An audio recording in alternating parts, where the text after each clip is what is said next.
यह कहानी उत्तराखंड के एक छोटे से गांव की है, जहां लोग ज्यादातर अपनी पुरानी मान्यताओं और परंपराओं में विश्वास करते हैं। गांव के बाहर एक घना जंगल था, जिसके बारे में कहा जाता था कि वहां कोई जाने वाला कभी वापस नहीं आता। उस जंगल के पास ही एक पुरानी हवेली थी, जिसे लोग भूतिया हवेली के नाम से जानते थे। इस हवेली में कोई कई सालों से नहीं रहता था, लेकिन रात में वहां से अजीब अजीब आवाजें आती थी। गांव के एक युवा लड़के अर्जुन को इस पर यकीन नहीं था। उसे ये सब बस अफवाहें लगती थी। एक रात दोस्तों के साथ बैठकर बातें करते हुए अर्जुन ने चुनौती दी कि वो उस हवेली में जाकर देखेगा।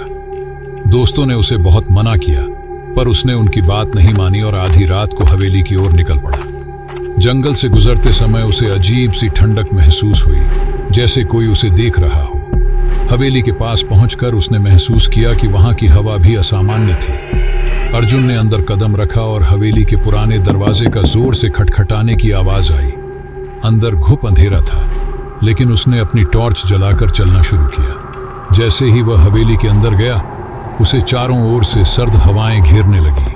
उसने सुना कि उसके पीछे किसी के चलने की आवाज आ रही है। अर्जुन ने पलटकर देखा, लेकिन वहां कोई नहीं था।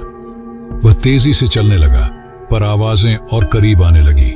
तभी उसकी टॉर्च अचानक बंद हो गई और अंधेरे में उसे महसूस हुआ कि कोई उसके पीछे खड़ा है। अर्जुन ने मुड़कर देखा और उसकी चीख निकल गई। एक साया काले कपड़ों में लिपटा उसकी ओर बढ़ रहा था।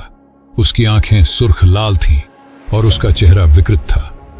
अर्जुन डर के मारे भागने की कोशिश करने लगा, पर उसके पैर जैसे जकड़ गए थे।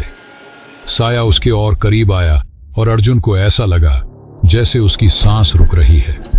अर्जुन की सांसें भारी होने लगी और धीरे धीरे उसकी चेतना गायब होने लगी। सुबह जब गांव वालों ने उसे खोजने की कोशिश की, तो उसे हवेली के पास बेहोश पाया गया। उसकी हालत खराब थी और वह लगातार एक ही बात बड़बड़ा रहा था, वो साया, वो मुझे लेने आया है। गांव के बुजुर्गों ने उसे बताया कि वह हवेली वास्तव में एक पुराने तांत्रिक की थी, जिसने वहां अनेकों आत्माओं को कैद कर रखा था। जो भी उस हवेली में जाता, उसकी आत्मा कभी वापस नहीं आती। अर्जुन आज भी उस घटना के बारे में बात नहीं करता, पर जब भी हवेली का नाम आता है, उसकी आंखों में डर साफ दिखाई देता है। गांव के लोग अब भी कहते हैं कि उस रात अर्जुन की आत्मा को साया ने हमेशा के लिए बदल दिया।